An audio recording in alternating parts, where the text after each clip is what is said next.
तो दोस्तों कॉन्स्टेंटाइन 2 जो कि हमें अब बहुत लंबे अरसे के बाद देखने को मिलने वाली है।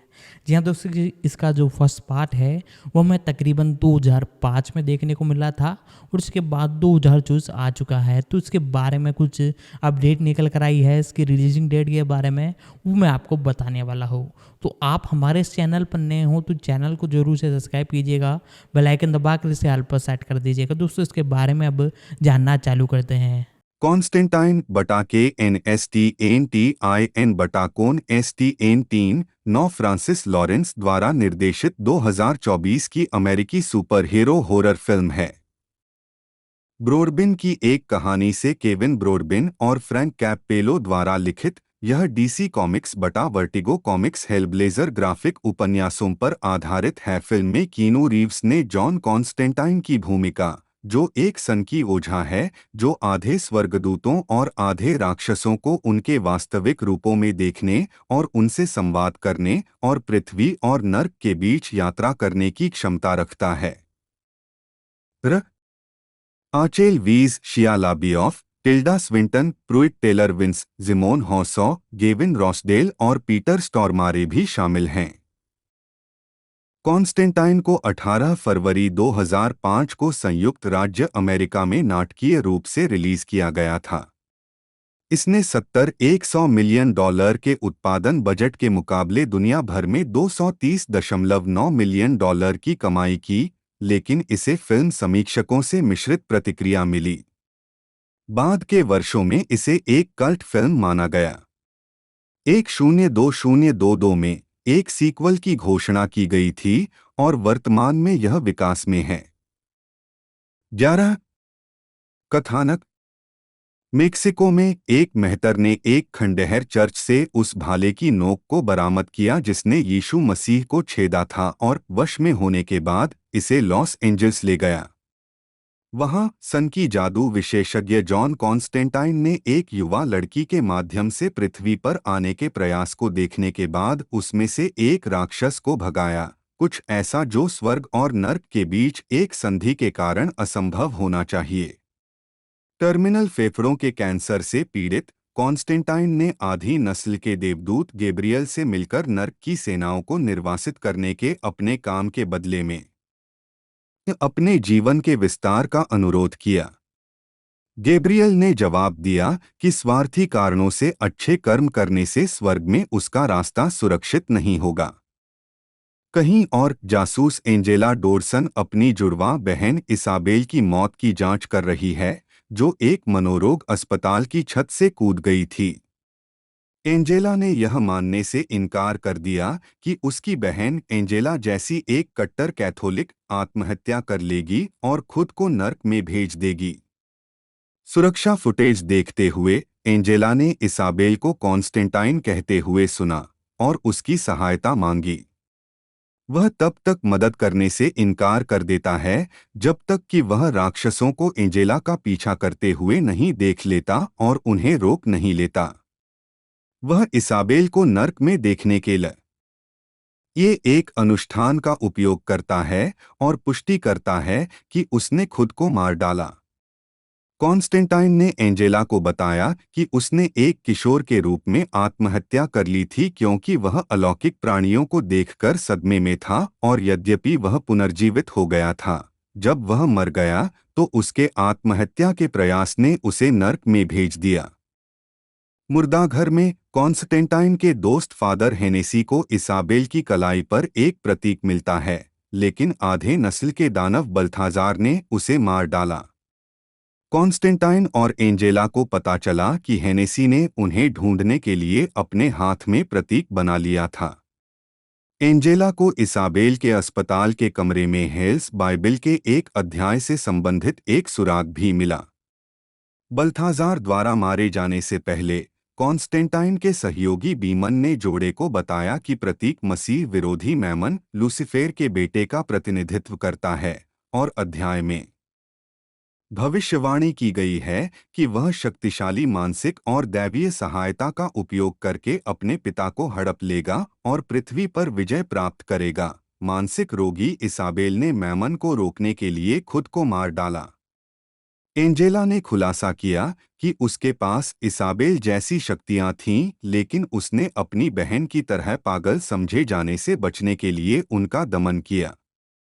कॉन्स्टेंटाइन एंजेला को मृत्यु के निकट का अनुभव उत्पन्न करके उसकी शक्तियों को फिर से जागृत करने में मदद करती है, और वह उनका उपयोग बल्थाजार को खोजने के लिए करती है। कॉन्स्टेंटाइन ने बल्थाजार से पूछताछ की और पता चला कि भाले की नोक पर ईसा मसीह का खून मैमन की दिव्य सहायता है, और एंजेला को उसके नए मेजबान के रूप में चुना गया है। एक अदृश्य इकाई बल्थाजार को नष्ट कर देती है और एंजेला का अपहरण कर लेती है, जिस पर मैमोन का कब्जा हो जाता है।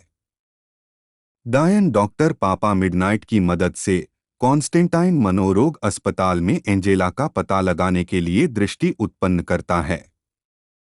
अपने ड्राइवर और प्रशिक्षु चार्ल्स क्रेमर के साथ कॉन्स्टेंटाइन ने खुद को हथियारबंद कर लिया और इमारत पर हमला कर दी, या एंजेला के राक्षसों की भीड़ से लड़ते हुए। ऐसा प्रतीत होता है कि कॉन्स्टेंटाइन और चार्ल्स ने मैमन को उससे दूर कर दिया है, लेकिन चार्ल्स को अदृश्य शक्ति द्वारा मार दिया जाता है, जिसका नाम गैब्रियल बताया गया है। मानवता के लिए ईश्वर के पक्षपात और यहाँ तक कि सबसे दुष्टों के लिए क्षमा से नाराज गैब्रियल ने पृथ्वी पर नर्क लाने का इरादा किया, ताकि जो लोग बच जाएं वे वास्तव में उसके प्यार के योग्य बन जाएं। गैब्रियल ने कॉन्स्टेंटाइन को दूर फेंक दिया और मैमोन को मुक्त करने के लिए एंजेला को भाले की नोक से छेदने की तैयारी की। हताश कॉन्स्टेंटाइन ने अपनी कलाई काटकर आत्महत्या कर ली, यह जानते हुए कि लूसीफर व्यक्तिगत रूप से उसे लेने आएगा। समय रुक जाता है और कॉन्स्टेंटाइन लूसीफर को हस्तक्षेप करने और मैमन को रोकने के लिए मना लेता है। गैब्रियल लूसीफर को मारने का प्रयास करता है, लेकिन अप्रभावी होता है, जिससे पता चलता है कि भगवान ने उन्हें छोड़ दिया है, और लूसीफर मैमन को वापस नर्क में भेजने से पहले गैब्रियल के पंख जला देता है।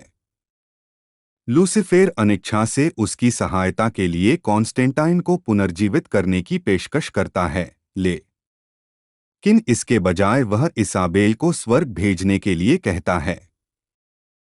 लूसीफर ने इसाबेल को रिहा कर दिया, लेकिन कॉन्स्टेंटाइन अपने निस्वार्थ बलिदान के लिए स्वर्ग की ओर चढ़ना शुरू कर देता है। क्रोधित होकर लूसीफर ने कॉन्स्टेंटाइन को पुनर्जीवित किया और उसके कैंसर को हटा दिया, यह विश्वास करते हुए कि समय के साथ वह साबित कर देगा कि वह नर्क में है। कॉन्स्टेंटाइन ने जाने से पहले अब मरणासन्न गैब्रियल को घूंसा मारा और एंजेला को भाले की नोक हासिल करने का काम सौंपा। क्रेडिट के बाद के एक दृश्य में कॉन्स्टेंटाइन चार्ल्स की कब्र पर जाता है और चार्ल्स को देवदूत रूप में देखता है। कास्ट करें जॉन कॉन्स्टेंटाइन के रूप में कीनू रीव्स, मानव स्तर पर आधे स्वर्गदूतों और आधे राक्षसों के वास्तविक दृश्य को समझने की क्षमता वाला एक धूम्रपान करने वाला सनकी व्यक्ति। जॉन को आत्महत्या का प्रयास करने के लिए नर्क में भेजा गया एक नश्वर पाप और उसे अंतिम फेफड़ों का कैंसर है। युवा जॉन कॉन्स्टेंटाइन के रूप में कॉनर डायलन व्रिन, जॉन कॉन्स्टेंटाइन के बच्चे के रूप में क्विन बुनिएल, एंजेला डोरसन के रूप में राचेल वीज, एक परेशान एलएपीडी जासूस जो अपनी जुड़वां बहन इसाबेल वीज द्वारा चित्रित की आत्महत्या की जांच कर रही है। वीज ने लूसीफर के बेटे मैमोन का भी चित्रण किया है, जिसके पास अपने पिता के नर्क के शासन के लिए धैर्य नहीं है, और वह पृथ्वी पर शासन करने के लिए भागने के साधन के रूप में एंजेला के शरीर का उपयोग करता है। चार्ल्स क्रेमर के रूप में शिया लाबियोफ, कॉन्स्टेंटाइन का ड्राइवर और प्रशिक्षु। चार्ल्स को जादू टोने में गहरी रुचि है और कॉन्स्टेंटाइन से ज्ञान और अनुभव प्राप्त करने के लिए वह जब भी संभव हो उसकी मदद करता है। गैब्रियल के रूप में टिल्डा स्विंटन, मानवता के प्रति तिरस्कार रखने वाला एक आधा नस्ल महादूत जो पृथ्वी पर नर्क लाने के साधन के रूप में मैमन को मुक्त करने की साजिश रचता है। फादर हेनेसी के रूप में प्रुइट टेलर विंस एक अनिद्राग्रस्त शराबी पुजारी जो मृतकों के साथ संवाद करने की क्षमता रखता है। वह आवाजों को बाहर रखने के लिए एक सुरक्षात्मक आकर्षण पहनता है। पापा मिडनाइट के रूप में जिमोन हॉर्सॉ एक पूर्व जादूगर चिकित्सक जिसने एक बार नर्क के खिलाफ लड़ाई लड़ी थी। तटस्थता की शपथ लेने के बाद जब तक कि एक पक्ष को शक्ति का संतुलन नहीं बिगाड़ना चाहिए, उन्होंने स्वर्ग और नर्क के बीच युद्ध के दोनों पक्षों के लिए तटस्थ बैठक मैदान के रूप में काम करने के लिए एक नाइट क्लब खोला। बल्थाजार के रूप में गेविन रॉसडेल एक आधी नस्ल का दानव और लूसिफेर का पुत्र। कॉन्स्टेंटाइन के साथ उनके व्यक्तिगत इतिहास में उनकी विशेष रुचि है। लूसिफेर के रूप में पीटर स्टॉर्मारे एक गिरा हुआ महादूत जो सभी मानव जाति की आत्माओं के लिए भगवान के साथ छद्म युद्ध में है और नर्क का शासक है। पृथ्वी पर शैतान या शैतान के रूप में उसका भय माना जाता है। राक्षसों के खिलाफ कॉन्स्टेंटाइन की कई लड़ाइयों के कारण लूसिफेर कॉन्स्टेंटाइन से इतनी घृणा करता है कि कॉन्स्टेंटाइन की आत्मा ही एकमात्र ऐसी आत्मा है जिसे वह व्यक्तिगत रूप से इकट्ठा करने आएगा। बीमन के रूप में मैक्स बेकर विदेशी गुप्त सामग्रियों और कीड़ों के व्यापक ज्ञान के साथ कॉन्स्टेंटाइन का एक मित्र। वह कॉन्स्टेंटाइन को पवित्र वस्तुएं और जानकारी दोनों प्रदान करता है। फादर गैरेट के रूप में फ्रांसिस गिनीन एक पादरी एंजेला इसाबेल को कैथोलिक रूप से दफनाने के बारे में बात करती है। जोस जुनिगा डेट के रूप में वीज एंजेला का साथी। मैनुअल के रूप में जेसी रामिरेज एक मेहतर और खजाना शिकारी जो मेक्सिको में एक चर्च के खंडहरों में भाग्य का भाला पाता है जो विभिन्न शक्तियां प्रदान करता है और उसे एक ट्रांस जैसी स्थिति में रखता है जिसमें वह लॉस एंजल्स की यात्रा करता है। डॉक्टर आर्चर के रूप में अप्रैल ग्रेस कॉन्स्टेंटाइन के डॉक्टर। तानोई रीड मिडनाइट क्लब में बाउंसर के रूप में। इसके अतिरिक्त मिशेल मोनाघन ने एली के रूप में कई दृश्य फिल्माए। एक आधी नस्ल का राक्षस कॉन्स्टेंटाइन जिसके साथ सोता है और जानकारी मांगता है जो हेलब्लेजर कॉमिक्स में इसी नाम के एक सक्कुबस पर आधारित है। हालांकि तैयार फिल्म में भूमिका में अस्पताल में आधे नस्लों के समूह के साथ कॉन्स्टेंटाइन के चरम टकराव के दौरान दो संक्षिप्त शॉट्स और संवाद की एक पंक्ति पवित्र जल शामिल है। निर्देशक फ्रांसिस लॉरेंस ने कहा कि एली का कॉन्स्टेंटाइन के साथ संबंध तोड़ दिया गया ताकि वह और अधिक अकेला हो जाए। 12-13 उत्पादन जून 1985 में रिलीज हुई the saga of swamp thing 37 में जॉन कॉन्स्टेंटाइन के चरित्र को कॉमिक बुक लेखक बटा निर्माता एलन मूर द्वारा पेश किया गया था। 141988 में चरित्र को डीसी द्वारा प्रकाशित अपनी कॉमिक बुक शीर्षक हेलब्लेजर दिया गया था। कॉमिक्स निर्माता लॉरेन शूलर डोनर ने 1997 में फिल्म का विकास शुरू किया। 15 पॉल हंटर 1999 में निर्देशन से जुड़े थे। 16 और 2001 में उनकी जगह तरसेम सिंह ने ले ली।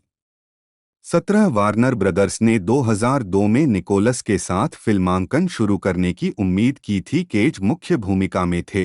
18 लेकिन सिंह ने फिल्म छोड़ दी जिसके परिणामस्वरूप उन्होंने खुद और वार्नर ब्रदर्स द्वारा दायर किए गए मुकदमों का विरोध किया। कीनू रीव्स 2002 में फिल्म से जुड़ गए। 19 जॉन कॉन्स्टेंटाइन के मूल निर्माता एलन मूर निराश थे उनकी कॉमिक्स फ्रॉम हेल और the league of extraordinary gentleman के पिछले रूपांतरणों द्वारा और इस फिल्म के साथ श्रेय देने या संबद्ध होने से इनकार कर दिया और कहा कि उनकी रॉयल्टी चरित्र के अन्य रचनाकारों के बीच वितरित की जाए। कॉन्स्टेंटाइन ने गर्थ एनिस की डेंजरस हैबिट्स कहानी के कुछ तत्वों को कॉमिक अंक 41, 46, 20 और अन्य से शामिल किया, जैसे कि ओरिजिनल सिंस ट्रेड पेपरबैक से पापा मिडनाइट को शामिल करना। 21 क्लाइव बारकर की हेलराइजर फिल्मों के साथ भ्रम से बचने के लिए फिल्म का शीर्षक हेलब्लेजर से बदलकर कॉन्स्टेंटाइन कर दिया गया। 22 वास्तव में कॉमिक श्रृंखला का नाम मूल रूप से हेलराइजर रखा जाने वाला था, लेकिन पहली हेलराइजर फिल्म के साथ भ्रम से बचने के लिए इसका नाम भी बदल दिया गया, जो हेलब्लेजर की शुरुआत से 1 साल पहले रिलीज हुई थी। 23 फिल्म ने स्रोत सामग्री के कई पहलुओं को बदल दिया। एक के लिए यह इंग्लैंड के बजाय लॉस एंजल्स में सेट किया गया था, जिसे निर्देशक फ्रांसिस लॉरेंस ने यह दावा करके उचित ठहराया कि कॉमिक बुक विशेष रूप से लंदन में सेट नहीं थी। 22 रीव्स ने वास्तविक जीवन के अमेरिकी लहजे और काले बालों के साथ जॉन कॉन्स्टेंटाइन की भूमिका निभाई। 22 जबकि कॉमिक्स में चरित्र गोरे संगीतकार स्टिंग जैसा दिखता था और लिवरपूल से आया था। 23 फिल्म के लिए कॉन्स्टेंटाइन को आधी नस्लों को देखने की मानसिक क्षमता भी दी गई थी और इसके कारण उन्हें आत्महत्या का प्रयास करना पड़ा, जिससे उन्हें नुकसान हुआ। 24 जो कॉमिक्स में के लिए सजा थी एक राक्षस को बुलाना जिसने एक युवा लड़की को मार डाला। 25 इसके अतिरिक्त फिल्म में फेफड़ों के कैंसर की कथानक के समाधान में संशोधन किया गया ताकि लूसीफेर स्वेच्छा से बचाए गए कॉन्स्टेंटाइन को बचा सके ताकि उसे गिरने का दूसरा मौका मिल सके, बजाय इसके कि उसे ऐसा करने के लिए धोखा दिया जाए। 24 नर्क जैसा कि फिल्म में दिखाया गया है। निर्देशक लॉरेंस ने फिल्म की नर्क की अवधारणा को अभी हमारे आसपास जो है उसके भूगोल पर आधारित करने का निर्णय लिया। 26 उन्होंने आगे बताया, यह वास्तव में मेरे और दृश्य प्रभाव पर्यवेक्षक और प्रोडक्शन डिजाइनर का एक संयोजन था और सभी कारों में बढ़ रहे जैविक विकास और यह कैसा दिखता है और रंग पैलेट के साथ आ रहा था। और हमने 1940 के दशक के परमाणु विस्फोटों की परमाणु परीक्षण फिल्मों को देखना शुरू कर दिया और बस यह निर्णय लिया कि यह बहुत अच्छा होगा यदि परिदृश्य न केवल इन प्राणियों के साथ हिंसक हो बल्कि वातावरण भी। इसलिए हमने निर्णय लिया कि यह एक प्रकार का शाश्वत परमाणु विस्फोट था, सिवाय इसके कि वास्तव में कुछ भी नष्ट नहीं होता क्योंकि यह शाश्वत है और यह लगातार चल रहा है। संगीत sound track Constantine original motion picture sound track द्वारा sound track album Brian Tyler और क्लॉस बैडेल्ट जारी किया 15 फरवरी 2005 रिकॉर्डेड 2004 शैली फिल्म स्कोर साउंड ट्रैक लंबाई 51-47 लेबल वारिसे सरबंदे व्यावसायिक रेटिंग स्कोर की समीक्षा करें। स्रोत रेटिंग पूरा संगीत 27 Constantine original motion picture sound track 15 फरवरी 2005 को जारी किया गया था। यह फिल्म के गानों का एक ऑर्केस्ट्रा संकलन है जिसे हॉलीवुड स्टूडियो सिम्फनी और द हॉलीवुड फिल्म चोरेल द्वारा प्रस्तुत किया गया है और ईगल आई जैसी फिल्मों के संगीतकार ब्रायन टायलर द्वारा संगीतबद्ध किया गया है। और फास्ट एंड फ्यूरियस और क्लाउस बैडेल्ट फिल्म में सुने गए 2 गाने ए परफेक्ट सर्कल का पैसिव कॉन्स्टेंटाइन मिडनाइट के बार से गुजरते समय सुने गए और द डेव ब्रुबेक क्वार्टेट के टेक 5 कॉन्स्टेंटाइन द वारा बजाए गए रिकॉर्ड पर सुने गए साउंड ट्रैक में शामिल नहीं थे। एल्बम को ऑल म्यूजिक द्वारा प्रतिबंधित किया गया था जिसने इसे घिसा पिटा और धार्मिक रूप से फार्मूलाबद्ध कहा था। 27 रिलीज नाट्यशास्त्रीय फिल्म की मूल रिलीज तारीख 17 सितंबर 2004 थी, 28 लेकिन बाद में इसे फरवरी 2005 तक बढ़ा दिया गया। हालांकि फिल्म को PG-13 रेटिंग देने का इरादा था, लेकिन इसे MPA से R रेटिंग प्राप्त हुई, जिसे लॉरेंस ने जिम्मेदार ठहराया इसके धार्मिक अर्थों के लिए। 29 होम मीडिया फिल्म को 2005 में VHS और DVD पर रिलीज किया गया था। वार्नर होम वीडियो ने 28 मार्च 2006 को फिल्म को HD DVD पर रिलीज करने का इरादा किया था, 30 जिससे यह उस मीडिया प्रारूप पर रिलीज होने वाले शुरुआती शीर्षकों में से एक बन गया लेकिन इसमें देरी के कारण HD DVD का लॉन्च यह वास्तव में उसी वर्ष 6 जून को शुरू हुआ। इसे 14 अक्टूबर 2008 को वार्नर होम वीडियो द्वारा ब्लूरे डिस्क पर रिलीज किया गया था। 31 स्वागत बॉक्स ऑफिस कॉन्स्टेंटाइन ने 18 फरवरी 2005 को संयुक्त राज्य अमेरिका में 3006 थिएटरों में प्रदर्शन किया। अपने शुरुआती सप्ताहांत में 29.8 मिलियन डॉलर की कमाई की और हिच के दूसरे सप्ताहांत के बाद दूसरे स्थान पर रही। 32 संयुक्त राज्य अमेरिका और कनाडा में 76 मिलियन डॉलर और अन्य क्षेत्रों में 154.9 मिलियन डॉलर की कमाई के साथ 100 मिलियन डॉलर के उत्पादन बजट के मुकाबले दुनिया भर में कुल 230.9 मिलियन डॉलर की कमाई के साथ इसका प्रदर्शन 16 जून को समाप्त हो गया। 6-7-8 आलोचनात्मक प्रतिक्रिया समीक्षा एग्रीगेटर वेबसाइट रॉटन टोमाटोज पर फिल्म को 230 आलोचकों की समीक्षाओं के आधार पर 46% की अनुमोदन रेटिंग और 5 दोस्तों इसकी रिलीजिंग डेट के बारे में बात की जाए तो 7 फरवरी 2005 को इसके फर्स्ट पार्ट को पेरिस के अंदर रिलीज़ किया गया था और मूवी का बजट उस समय था 70 से लगभग 100 मिलियन का एक तरह से बजट था, जो कि बहुत ही भारी भरकम बजट था। और उस ज़माने में भी इसने 230 मिलियन डॉलर्स का कलेक्शन किया था, जो कि बहुत ही ज़बरदस्त है। और अपकमिंग मूवी आने वाली है, उसकी रिलीजिंग डेट 2024 के एंड तक या 25 में बताई जा रही है। बाकी कोई अपडेट आती है तो मैं आपको बता दूंगा, तो इसके बारे में और डिटेल में आपको बताता हूँ। स्टीफन आर बिसेट बटा BST बटा जन्म 14 मार्च 1955 एक अमेरिकी हास्य पुस्तक कलाकार और प्रकाशक हैं जो डरावनी शैली पर ध्यान केंद्रित करते हैं। उन्होंने 1980 के दशक में DC कॉमिक्स श्रृंखला स्वैम्प थिंग पर लेखक एलन मूर और इनकर जॉन टोटलबेन के साथ काम किया। जीवनी प्रारंभिक कार्य और शिक्षा बिसेट का जन्म और पालन पोषण वर्मोंट में हुआ, जहां वह अभी भी रहते हैं, और उनका पालन पोषण कैथोलिक तरीके से हुआ। 2 अपने पहले काम एबिस 1976 के प्रकाशन के तुरंत बाद 3-4 बिसेट ने द कुबर्ट स्कूल की पहली कक्षा में दाखिला लिया। 5 उनका पहला वर्ष पूरा होने से पहले उनका काम सोजर्न सार्जेंट के पन्नों में पेशेवर रूप से प्रकाशित किया जा रहा था। चट्टान और भारी धातु 3 1978 में बिसेट सहपाठियों रिक वेच, टॉम येट्स और अन्य के साथ कुबर्ट स्कूल की पहली स्नातक कक्षा में थे।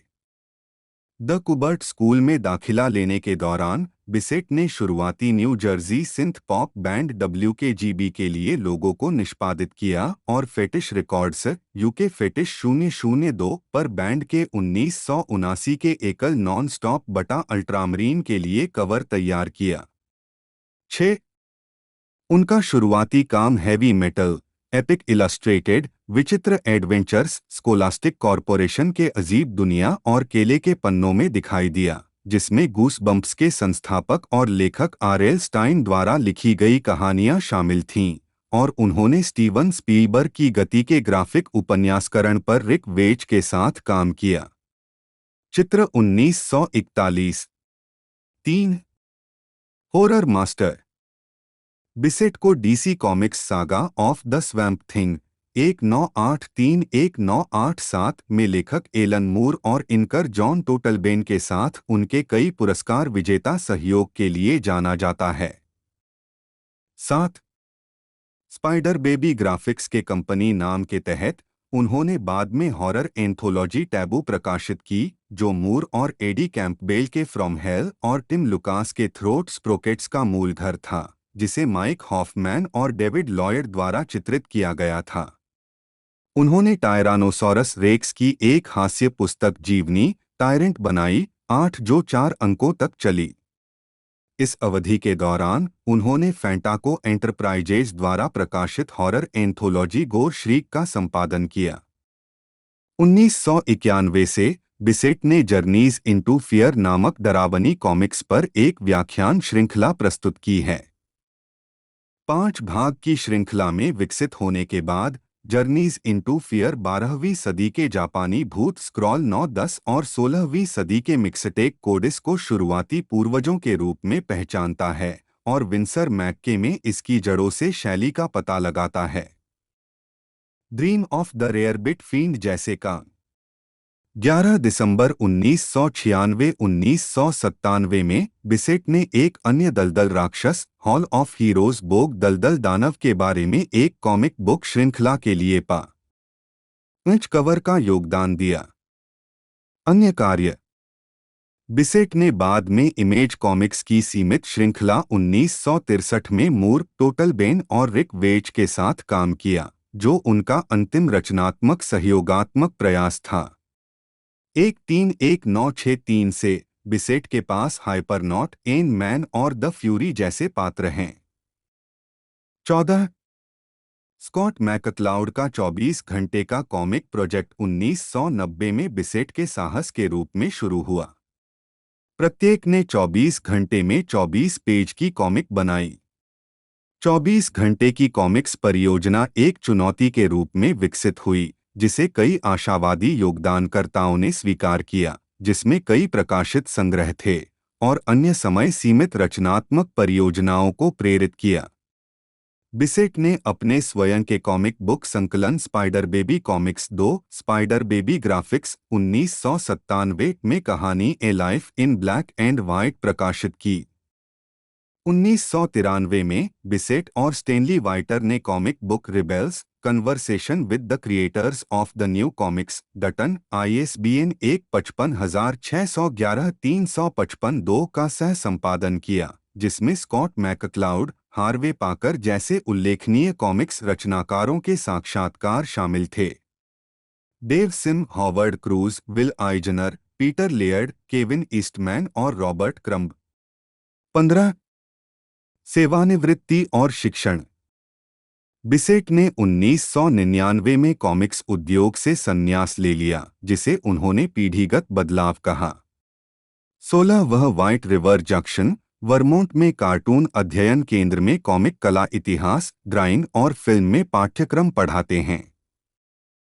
2005 से बिसेट ने ग्रीन माउंटेन सिनेमा का संपादन और प्रकाशन भी किया है, जो उनके गृह राज्य वर्मोंट में स्वतंत्र सिनेमा दृश्य के लिए समर्पित एक ट्रेड पेपरबैक जर्नल है। 8 और साथ ही ब्लर के 5 खंड भी हैं, जिसमें उनकी फिल्म समीक्षा और आलोचना शामिल है। 17 आर्कडेल्फिया, अरकानसस में हेंडरसन स्टेट यूनिवर्सिटी में स्टीफन आर बिसेट संग्रह में बिसेट के काम और यादगार वस्तुएं हैं। 18 पुरस्कार स्टीफन आर बिसेट व्याख्यान दे रहे हैं। 2005 एलन मूर और जॉन टोटलबेन के साथ बिसेट के काम ने 1985 में स्वैम्प थिंग एनुअल 2 के लिए सर्वश्रेष्ठ एकल अंक जैक किर्बी पुरस्कार अर्जित किया। 19 और 1985, 1986 और 1987 में स्वैम्प थिंग के लिए सर्वश्रेष्ठ सतत श्रृंखला के लिए जैक किर्बी पुरस्कार अर्जित किया। 1920-21 जॉन टोटलबेन के साथ उनके काम ने उन्हें 1985 में स्वैम्प थिंग के लिए सर्वश्रेष्ठ कला टीम जैक किर्बी पुरस्कार दिलाया। 19 तब्बू ने 1993 में सर्वश्रेष्ठ संकलन आइजनर पुरस्कार जीता। 22 एलन मूर और जॉन टोटलबेन के साथ उनके काम ने स्वैम्प थिंग 34 के लिए 1985 के सर्वश्रेष्ठ एकल अंक जैक किर्बी पुरस्कार के लिए नामांकन अर्जित किया। 19 बिसेट और टोटलबेन ने स्वैम्प थिंग पर अपने काम के लिए 1986 और 1987 के जैक किर्बी पुरस्कारों के लिए सर्वश्रेष्ठ कला टीम के लिए नामांकन अर्जित किया। 20-21 बिसेट और मूर को 1986 के जैक किर्बी पुरस्कार के लिए सर्वश्रेष्ठ लेखक बटा कलाकार एकल या टीम के लिए नामांकित किया गया था। 20 बिसेट को 1993 में टैबू 22 के लिए सर्वश्रेष्ठ संपादक आइजनर पुरस्कार के लिए नामांकित किया गया था और 1997 में इंकपॉट पुरस्कार प्राप्त हुआ था। 23 ग्रंथ सूची एडवार्क वान हेम सेरेबस 116, पाठ लेख 139, 159, 184, 185, 1988, 1994। Archie Comics, Mighty Crusaders 10, 1984। Atomeka Press, एक बोजेफ्रीज टेरर टोम 1, पत्रकार 2005। Comico Comics, Elementals 9, 1986। Dark Horse Comics, Aliens कहर 2, 1997। Dark Horse Presents 37, 143, 1990, 1999। Godzilla King of the Monster Special 1, 1987। DC Comics, GI Combat 218, 1980। रहस्य का घर 299, 310, 1981, 1982। नील गैमन की Midnight Days TPB 2000। Swamp Thing की गाथा 16, 17, 19, 21, 27, 29, 30, 34, 36, 1983, 1985। Haunted house का रहस्य 46, 1982। Sergeant Rock 311, a Song for Saigon Sally 321, Live by the Sword Die by the Sword. Script कला Thomas Yeats द्वारा 323, डेड शॉट स्क्रिप्ट रॉबर्ट द्वारा कनिघेर 335, 343, 345, 346, 1977, 1980। Swamp thing 39, 42, 44, 46, 50, 59, 64, 78। वार्षिक 2, 4, 1985, 1988। अप्रत्याशित 191, 214, 1979, 1981। Eclipse comics, बेडलैम 1 फरवरी 1985। फियरबुक 1, 1986। वास्तविक युद्ध कहानियां 1, 1987। फैंटाको एंटरप्राइजेज, एलियन एनकाउंटर्स 1, 1981। गोर श्रीक 1, 4 जून 1986, 1990। गोर श्रीक डेलेक्ट्स 1, 1989। एचएम कम्युनिकेशंस, भारी धातु V257, V36, 910, V42, V55, V73, 1978, 1983।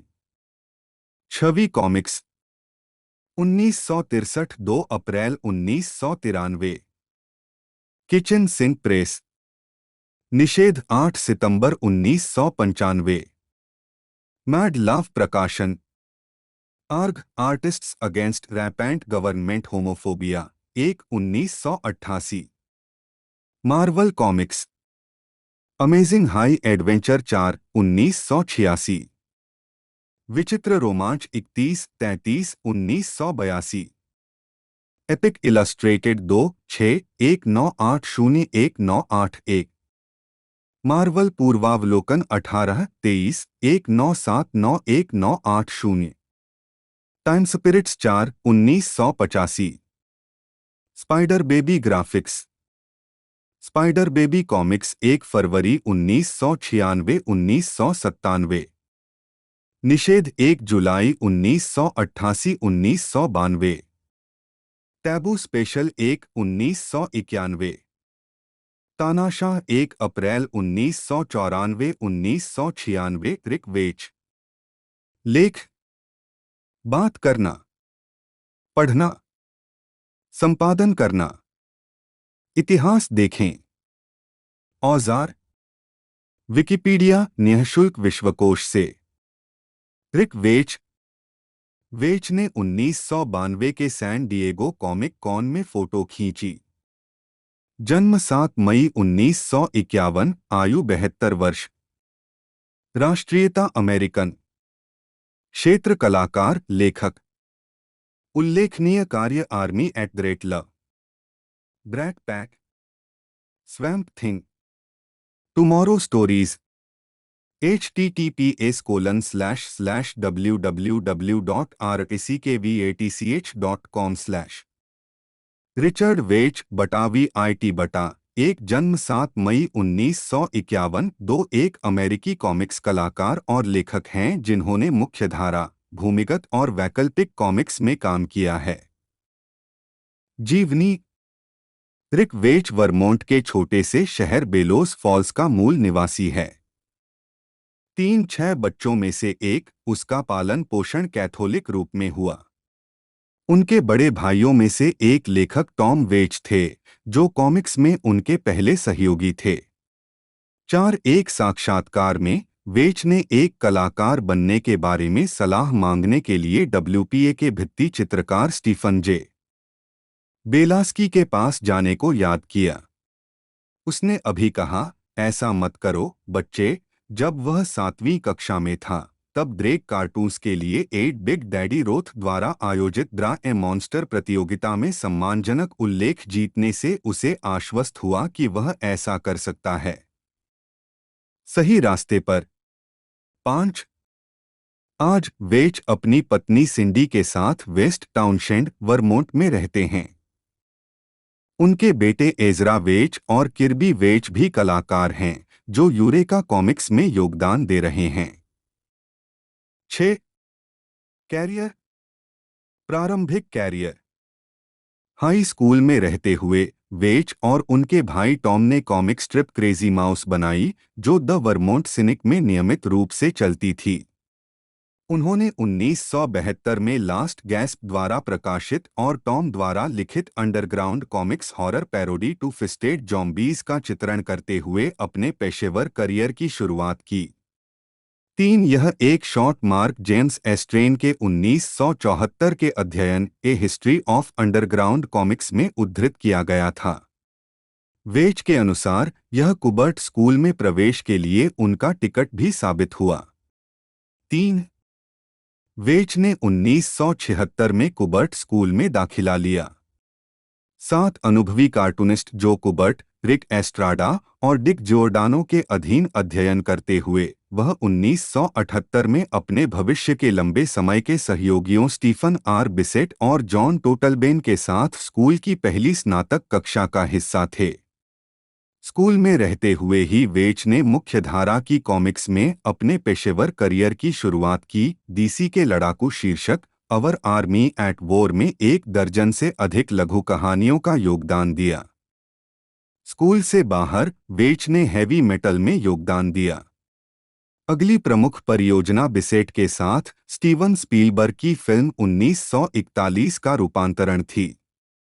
8 1980 के दशक के दौरान वेच को मार्वल की एपिक कॉमिक्स श्रृंखला के लिए एक विशिष्ट फंतासी कलाकार और लेखक के रूप में जाना जाने लगा, जिसके लिए उन्होंने एपिक इलस्ट्रेटेड में क्रमबद्ध 3 ग्राफिक उपन्यास अब्रैक्सस और द अर्थमैन बनाए। हार्टबर्स्ट एक स्टैंडअलोन ग्राफिक उपन्यास के रूप में प्रकाशित और एक।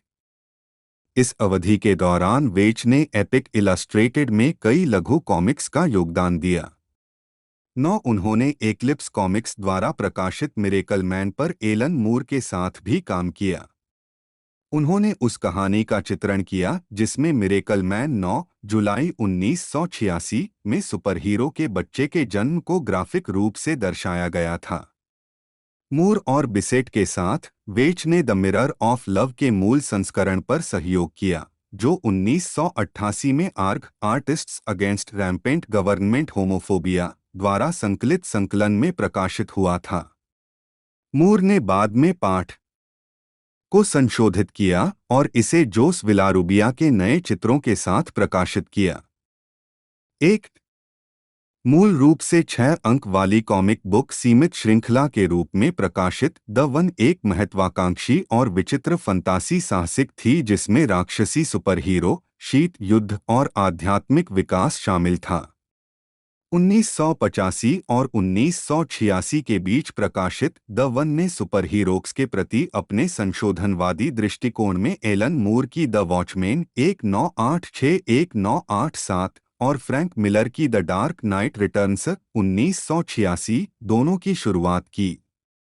जैसा कि मूर ने बाद में लिखा था, द वन एक प्रकार का मील का पत्थर है, जुनून और सरल कहानी कहने के विचारों को एक सुसंगत संपूर्णता में एक साथ खींचना।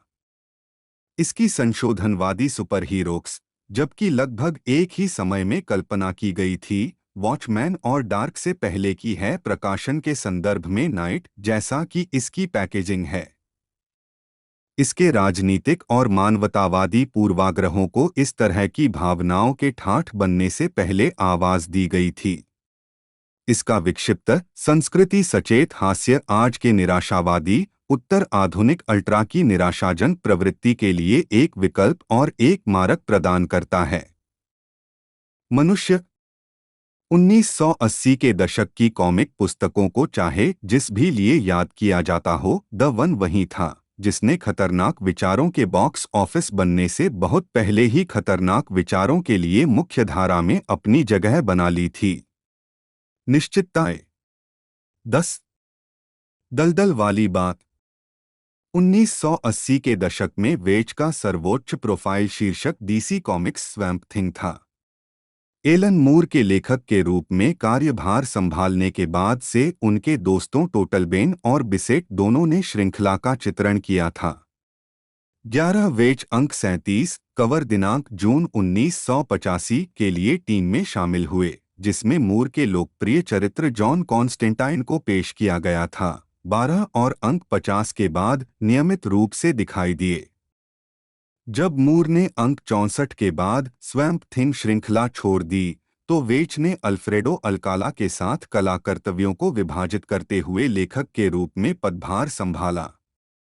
उनकी स्वैम्प थिंग कहानियों ने मूर के समान दृष्टिकोण अपनाया, जिसमें डरावनी कल्पना, पारिस्थितिक चिंताओं और डीसी कॉमिक्स फंतासी पात्रों के विश्वकोशीय ज्ञान का संयोजन किया गया।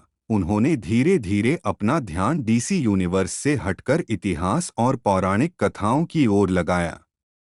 वेच ने एक साजिश उपकरण गढ़ा, एम्बर का एक रहस्यमय टुकड़ा जिसे द क्लॉ ऑफ एल्खुंड कहा जाता है, जो उसे समय यात्रा की शक्ति देता है।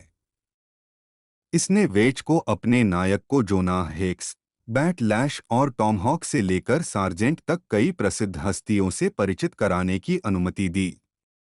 रॉक और एट्रिगन द डेमन कई पाठकों को रोमांचित करते हुए, इस दृष्टिकोण ने अंततः एक ऐसा झटका मारा जिसने श्रृंखला को पटरी से उतार दिया। 13 व्यक्तिगत रूप से तत्वमीमांसा की ओर झुकाव रखते हुए, वेच ने अंक 88 के लिए मॉर्निंग ऑफ द मैजिशियन शीर्षक से एक स्क्रिप्ट प्रस्तुत की, जिसने डीसी को सेंसरशिप में स्थानांतरित कर दिया। जेरूसलम में स्थापित मुख्य पात्रों में 3 दुष्ट मैगी, कई राक्षस, Holy Grail, Mother Mary, Arimathea के जोसेफ और मैरी मैगडलीन शामिल हैं। यहाँ एक सक्रिय वेश्या के रूप में कल्पना की गई है, जिसके ग्राहकों में डीसी सिल्वर एज नायक गोल्डन ग्लेडिएटर शामिल हैं। कहानी के चरमोत्कर्ष पर स्वैम्प थिंग की मुलाकात यीशु मसीह से होती है। जॉन थॉमस टोटलबेन एक जन्म 16 फरवरी 1958 2 एरी, पेंसिल्वेनिया में एक अमेरिकी चित्रकार हैं जो ज्यादातर कॉमिक पुस्तकों में काम करते हैं। जीवनी एरी में टेक मेमोरियल में कला का अध्ययन करने के बाद टोटलबेन ने 1 वर्ष के लिए कुबर्ट स्कूल में पढ़ाई की। इसके बाद उन्होंने कॉमिक्स संपादक हैरी ए चेसलर के लिए काम करते हुए कई साल बिताए। उमर खयाम की रुबैयत के लिए चित्र तैयार किए, जिसका कभी मुद्रण नहीं हुआ। 3 उनका पहला प्रकाशित काम जनवरी 1979 में हैवी मेटल में प्रकाशित हुआ। 4 अमेरिकी कॉमिक्स में उनकी पहली सफलता और अभी भी उनका सबसे प्रसिद्ध काम डीसी कॉमिक्स शीर्षक स्वैम्प थिंग के लिए स्टीफन आर. बिसेट द्वारा पेंसिल कला को अंकित करने वाला था, जब श्रृंखला एलन मूर द्वारा लिखी और पुनर्निर्मित की जा रही थी। टोटलबेन और बिसेट मूर से कुछ समय पहले 1983 में 4 श्रृंखला में शामिल हुए थे। टोटलबेन की शैली उस समय के लिए असामान्य थी और अभी भी अमेरिकी कॉमिक्स कलाकारों के बीच अपने तरल लेआउट और स्टिपलिंग और हैचिंग के संयोजन का उपयोग करके भारी विस्तृत प्रतिपादन के लिए विशिष्ट है। उन्होंने श्रृंखला के कवर को तेल और एक्रेलिक में भी चित्रित किया। टोटलबेन ने स्वैम्प थिंग 37 जून 1985 में कहानी लिखी, जिसमें जॉन कॉन्स्टेंटाइन चरित्र का परिचय दिया गया। 5. 1988 की शुरुआत में बिसेट और टोटलबेन ने हॉरर एंथोलॉजी टैबू का सह निर्माण और संपादन किया। इसने मुख्यधारा से लेकर अर्धभूमिगत तक लेखकों और कलाकारों की एक विस्तृत श्रृंखला को प्रदर्शित किया और इसे प्रशंसित ग्राफिक उपन्यास फ्रॉम हेल के मूल स्थल के रूप में जाना जाता है। 6. टोटलबेन की सबसे महत्वाकांक्षी कॉमिक्स परियोजना फिर से मूर के साथ मिरेकल मैन के तीसरे खंड पर थी, जिसे उन्होंने कलमबद्ध और चित्रित किया था।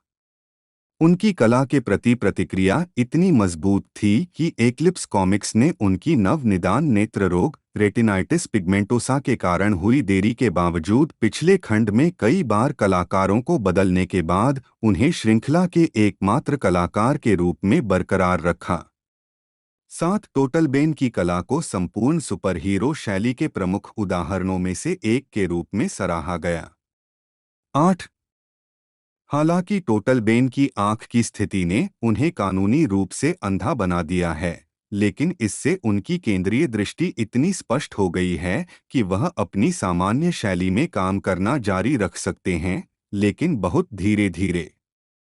उन्होंने डीसी और मार्वल कॉमिक्स के लिए कई शीर्षकों का चित्रण किया है। 4. और मूर की व्यंग्यात्मक छवि कॉमिक्स श्रृंखला 1963 पर काम किया है, जिसमें उन्हें जॉन्टी जॉन अंधा बिना किसी डर के स्याही लगाने वाला के रूप में वर्णित किया गया था। पुरस्कार और नामांकन। 1985 सर्वश्रेष्ठ कला टीम बिसेट के साथ सर्वश्रेष्ठ एकल अंक स्वैम्प थिंग एनुअल 2 के लिए, सर्वश्रेष्ठ कवर स्वैम्प थिंग 34 के लिए किर्बी पुरस्कार जीते। 9 1985 1987 सर्वश्रेष्ठ सतत श्रृंखला के लिए किर्बी पुरस्कार जीता स्वैम्प थिंग के लिए 9 अक्टूबर 2011। 1986 1987 सर्वश्रेष्ठ कला टीम के लिए किर्बी पुरस्कार के लिए नामांकित बिसेट के साथ 10/11। 1986 पसंदीदा कलाकार इनकर ईगल पुरस्कार के लिए नामांकित। 2004 इंकपॉट पुरस्कार जीता 12। ग्रंथ सूची। डीसी कॉमिक्स ग्रीन लैंटर्न बटा Superman legend of the green flame 1 2001। DC universe HC का इतिहास 1 पृष्ठ 1988। दलदल की गाथा 10 16 17 19 27 29 31 34 38 1983 1985। स्वैम्प थिंग वॉल्यूम 2 39 40 42 44 46 48 50 53 55 60 वार्षिक 2 1985 1987।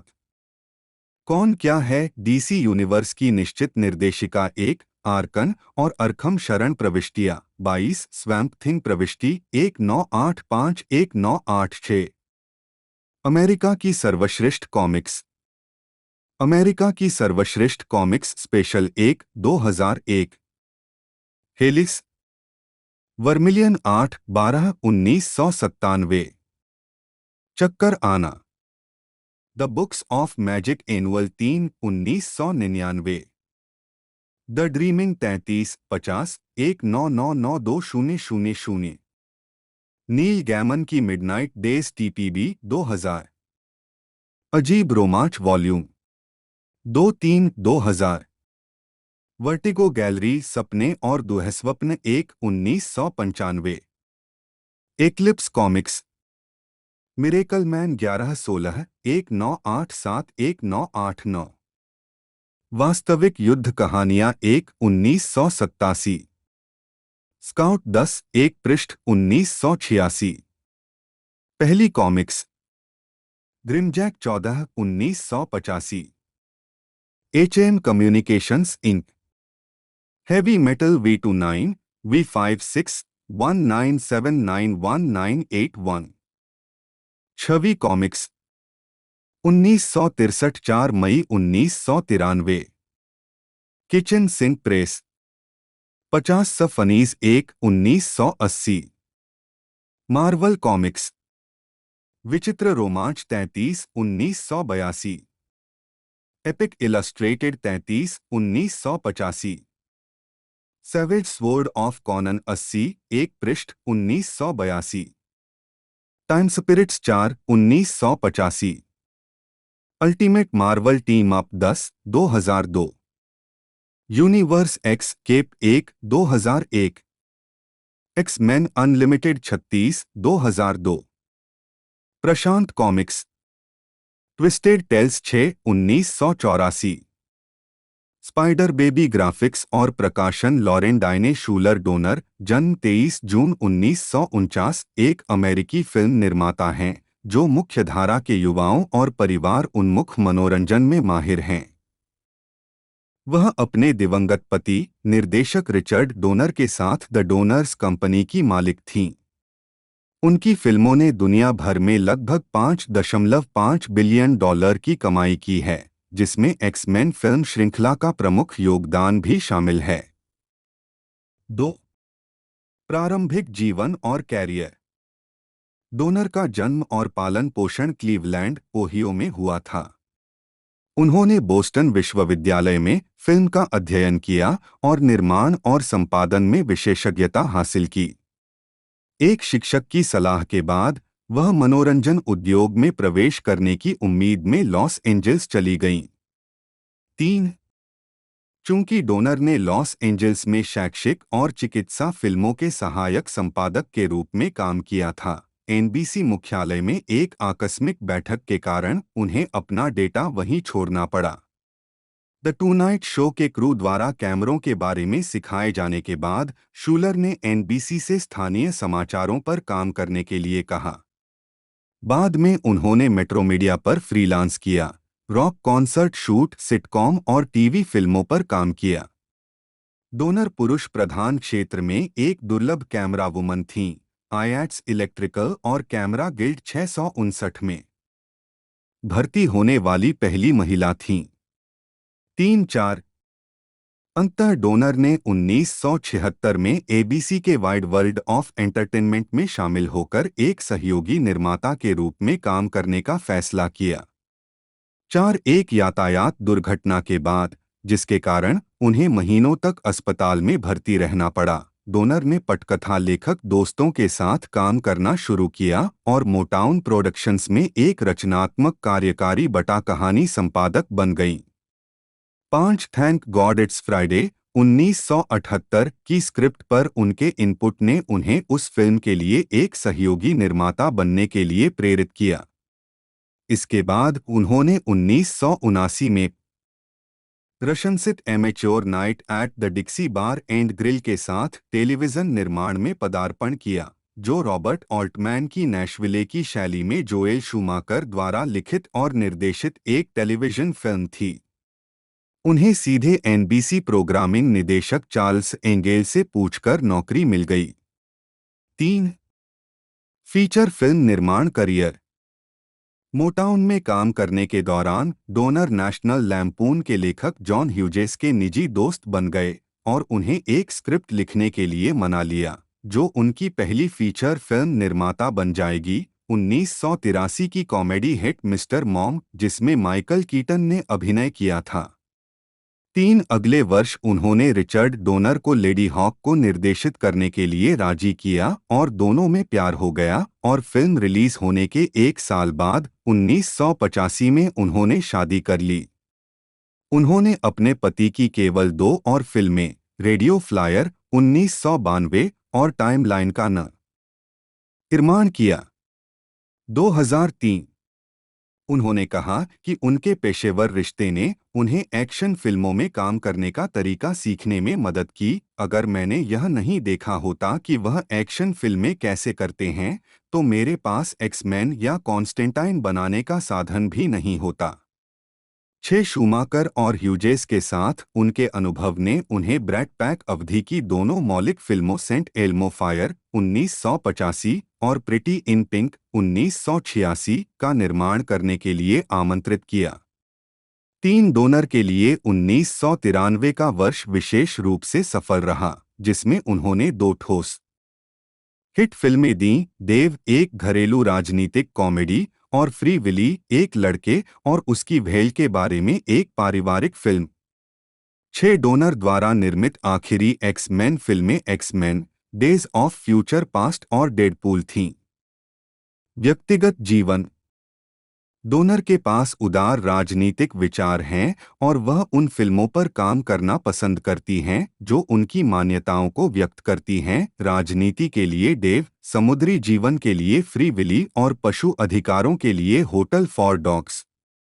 वह कैनाइन साथियों को वार्षिक दान देती है। उन्होंने प्लान्ड पेरेंटहुड और ट्री पीपल के सलाहकार बोर्डों में काम किया है। वह ल्यूपसेले की लंबे समय से बोर्ड सदस्य हैं। डोनर हाल ही में MPTF, motion picture film television fund के बोर्ड में शामिल हुए हैं। वह लॉस एंजल्स में सीडर्स सिनाई अस्पताल और यूसीएलए अस्पतालों के साथ साथ बोस्टन विश्वविद्यालय का भी समर्थन करती हैं। पुरस्कार एवं सम्मान। डोनर को 2008 में हॉलीवुड वॉक ऑफ फेम पर एक स्टार मिला है। 2 जून 2006 में डोनर को जेनिफर लोपेज और डायने वॉरेन के साथ women in film crystal award से सम्मानित किया गया था। साथ उन्होंने 2019 में बोस्टन विश्वविद्यालय से मानव पत्र में डॉक्टरेट की मानद उपाधि प्राप्त की और बोस्टन विश्वविद्यालय में कॉम के लिए प्रारंभ वक्ता थीं। 8 उन्हें और रिचर्ड डोनर को 2006 में द अमेरिकन कैंसर सोसाइटी द्वारा सम्मानित किया गया था। द डोनर्स को 2008 में ल्यूपसेले द्वारा द लूप अवार्ड दिया गया था। द डोनर्स को नवंबर 2008 में द ओजाई फिल्म फेस्टिवल की ओर से लाइफटाइम अचीवमेंट अवार्ड भी दिया गया था। 2013 में डोनर्स को सीडर सिनाई मेडिकल सेंटर की महिला गिल्ड द्वारा सम्मानित किया गया। 2020 में शूलर डोनर को the American cinema editors ACE द्वारा द गोल्डन एडी 9 से सम्मानित किया गया। उनके पति रिचर्ड डोनर का 5 जुलाई 2021 को 91 वर्ष की आयु में निधन हो गया। फिल्मोग्राफी। निर्माता थैंक गॉड इट्स फ्राइडे 1978 सहयोगी निर्माता डिक्सी बार और ग्रिल में Amateur Night 1979 TV film Mister Mom 1983 Ladyhawke 1985 Saint Elmo Fire 1985 Pretty in Pink 1986 तीन भगोड़े 1989 Radio Flyer 1992 Dave 1993 Free Willy 1993 The Favor 1994 Free Willy 2 The Adventure Home 1995 You Have Got Mail 1998 Any Given Sunday 1999 X Men 2000 X2 2003 समय रेखा 2003 Constantine 2005 वह आदमी है 2006 X Men the last stand 2006 अकेले नाबालिग 2006 मधुमक्खियों का गुप्त जीवन 2008 कुत्तों के लिए hotel 2009 X Men Origins Wolverine 2009 Cirque du Freak The Vampire's Assistant 2009 X Men प्रथम श्रेणी 2011 Wolverine 2013 X Men Days of Future Past 2014 Deadpool 2016 X Men Apocalypse 2016 Logan 2017 Deadpool 2 2018 Dark Phoenix 2019 The New Mutant 2020 कार्यकारी निर्माता फ्री विली 1994 टीवी श्रृंखला हत्यारे 1995 ज्वालामुखी 1997 Free Willy 3 The Rescue 1997 Bulworth 1998 Out Cold 2001 Just Married 2003, Semi Pro 2008, Legion 2017 2019 TV श्रृंखला, The Gifted 2017 2019 TV श्रृंखला, अभिनय श्रेय, वर्ष शीर्षक भूमिका टिप्पणियां, 1990 क्रिप्ट से कहानियां बार में पत्नी बिना श्रेय दिया हुआ, एपिसोड द वेंट्रिलोक्विस्ट्स डमी, 1992 घातक हथियार 3 देखभाल करना, 1994 आवारा श्रीमती डी बाथहाउस नौकरानी। उसलान का इरादा था कि कॉमिक्स पर उनका पाठ्यक्रम छात्रों को इतिहास, भौतिकी या रसायन विज्ञान के बराबर कॉलेज क्रेडिट के पूरे 3 घंटे देता है। 4 स्नातक के रूप में पाठ्यक्रम पढ़ाने के योग्य होने के लिए उसलान को हेनरी ग्लासी में एक प्रायोजक मिला, जो लोकगीत विभाग में एक प्रोफेसर थे, जो सुपरहीरो को नॉर्स, मिस्र और ग्रीक पौराणिक कथाओं के तार्किक वंशज के रूप में देखते थे। 3-4 कला और विज्ञान महाविद्यालय के डीन ने उसलान के पाठ्यक्रम की प्रकृति को चुनौती दी। 4 लेकिन अपनी स्वीकृति दे दी। 5 उसलान का पाठ्यक्रम, जिसे उस समय the comic book in society नाम दिया गया था, इस प्रकार कॉमिक पुस्तकों के गंभीर अध्ययन पर पहला मान्यता प्राप्त पाठ्यक्रम बन गया। 3 उसलान ने गुमनाम रूप से एक स्थानीय अखबार के रिपोर्टर को फोन करके और पाठ्यक्रम के बारे में शिकायत करके अपनी कॉमिक बुक क्लास के लिए प्रसिद्धि हासिल की। टीवी क्रू ने पाठ्यक्रम की पहली 5 बैठकों को फिल्माया, जिसे तब तक the comic book in America कहा जाता था, जिसमें जॉन चांसलर का एनबीसी न्यूज भी शामिल था। 4 प्रत्येक सेमेस्टर में अलग अलग वक्ताओं को आमंत्रित करने का इरादा रखते हुए उसलान ने पाया कि डेनी ओनील को कक्षा द्वारा इतनी बार वोट दिया गया था कि वह नियमित आमंत्रित सदस्य बन गए। उसलान ने नोट कर यह कि बॉब रोजाकिस ओनील के पक्ष में पारित होने वालों में से थे। 4 इंडियाना यूनिवर्सिटी में उसलान प्रैक्टिस के प्रोफेसर हैं। 7 2014 में उसलान ने इंडियाना विश्वविद्यालय में प्रैक्टिस के प्रोफेसर के रूप में निर्देश देना शुरू किया और छात्रों को फिल्म और टेलीविजन उद्योग में उनके संभावित करियर के लिए बेहतर ढंग से तैयार करने के लिए मीडिया स्कूल पाठ्यक्रमों में अनुभवात्मक शिक्षा लागू कर रहे हैं। 8 वह जिन कक्षाओं में निर्देश देते हैं, live from LA, pros make movies और business of production motion pictures में उन लोगों को लाना शामिल है जिन्होंने फिल्म उद्योग की वास्तविकताओं पर छात्रों से बात करने के लिए हॉलीवुड में हर रोज काम किया है। 8 लेखन उसलान ने अपनी पहली कॉमिक्स लेखन का प्रयास 1975 में द शैडो के डीसी कॉमिक्स संस्करण और प्रकाशन प्रतियोगी चार्लटन कॉमिक्स के चार्लटन बुल्सआई में किया। उन्होंने 1975 में डीसी कॉमिक्स के लिए बियोवुल्फ का एक कॉमिक बुक रूपांतरण भी लिखा। मोशन पिक्चर्स में जाने से पहले उन्होंने कुछ बैटमैन कॉमिक्स लिखीं। फीचर फिल्म के निर्माण से पहले उन्होंने कुछ द स्पिरिट कॉमिक्स लिखीं। बीच में केवल कुछ संक्षिप्त प्रस्तावना, लेखन और संपादन के साथ उसलान ने 2009 की 6 भाग वाली कहानी आर्ची मैरिज वेरोनिका की पटकथा लिखी। 2011 में उनकी आत्मकथा the boy who loved Batman का प्रकाशन हुआ। 10 इसके बाद उसलान ने 2012 में डॉक्टर ट्रेविस लैंगली की विली एंड सन्स की किताब Batman and psychology a dark and stormy night की प्रस्तावना लिखी।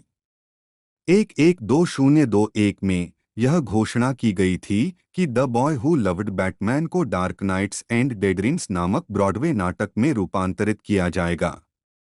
2 डीसी कॉमिक्स में उसलान के पूर्व काम के कारण वह स्वैम्प थिंग और the return of swamp thing के फिल्मांकन के दौरान एक व्यावहारिक निर्माता बन गए। उसलान बेंजामिन मिल्नेकर की संपत्ति के साथ एक फिल्म अधिकार धारक हैं। इस जोड़ी को 2018 में मिल्नेकर की मृत्यु तक वार्नर ब्रदर्स की सभी बैटमैन फिल्मों में कार्यकारी निर्माता के रूप में श्रेय दिया जाता है। 12 टिम बर्टन की 1989 की फिल्म से शुरू होकर और द बैटमैन को जारी रखते हुए इसमें विभिन्न direct to video feature length फिल्में भी शामिल हैं, जिनमें बैटमैन द एनिमेटेड सीरीज और द बैटमैन पर आधारित फिल्में भी शामिल हैं। उसलान और मिलनिकर को स्वैम्प थिंग टीवी श्रृंखला और 2008 की द स्पिरिट फिल्म सहित दोस्तों इस एक तरह से मूवी का डिस्ट्रीब्यूशन संभाल रहे हैं वनस ब्रदर पिक्चर्स। तो इंडिया के अंदर इसे लगभग 2 से 3 या 4 लैंग्वेजों में डब कर एक तरह से रिलीज़ किया जाएगा। बाकी इसी के साथ हिंदी में तो ये हमें देखने को मिलने वाली हैं।